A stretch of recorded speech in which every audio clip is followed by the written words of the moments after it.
एक समय की बात है। एक जादुई जंगल में फिन नाम की एक जिज्ञासु छोटी लोमड़ी रहती थी। फिन के पास चमकीला नारंगी फर और एक झाड़ीदार पूंछ थी जो हमेशा उत्साह से हिलती हुई प्रतीत होती थी। एक धूप भरी सुबह फिन जंगल के सबसे गहरे कोनों का पता लगाने के लिए एक साहसिक यात्रा पर निकला। जैसे ही फिन आगे बढ़ा, उसकी मुलाकात स्क्वीकी नाम की एक बक-बक करने वाली गिलहरी से हुई जो बलूत के फल इकट्ठा करने में व्यस्त थी। स्क्वीकी ने फिन को जंगल के भीतर एक छिपे हुए झरने के बारे में बताया, जिसके बारे में कहा जाता है कि इसे ढूंढने वालों को शुभ कामनाएं मिलती हैं। इच्छा व्यक्त करने के विचार से प्रेरित होकर फिन ने झरना खोजने का फैसला किया।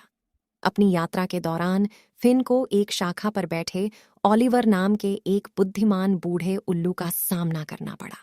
ओलिवर ने फिन के साथ अपना ज्ञान साझा किया और उसे रास्ते में मिले सभी प्राणियों के प्रति धैर्यवान और दयालु होने की सलाह दी।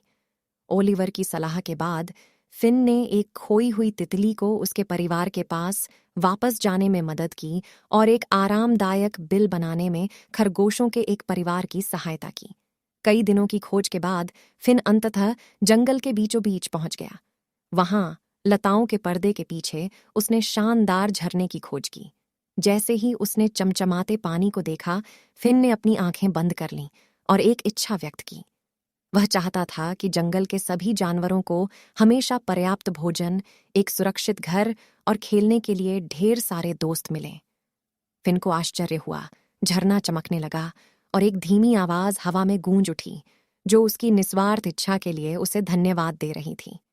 जैसे ही फिन अपनी मांद में लौटा, उसने देखा कि जंगल पहले से भी अधिक जीवंत लग रहा था। फिन की इच्छा के बारे में बात पूरे जंगल में फैल गई और चारों ओर से जानवर उसकी दयालुता के लिए उसे धन्यवाद देने आए। जंगल वास्तव में खुशी और दोस्ती का स्वर्ग बन गया था।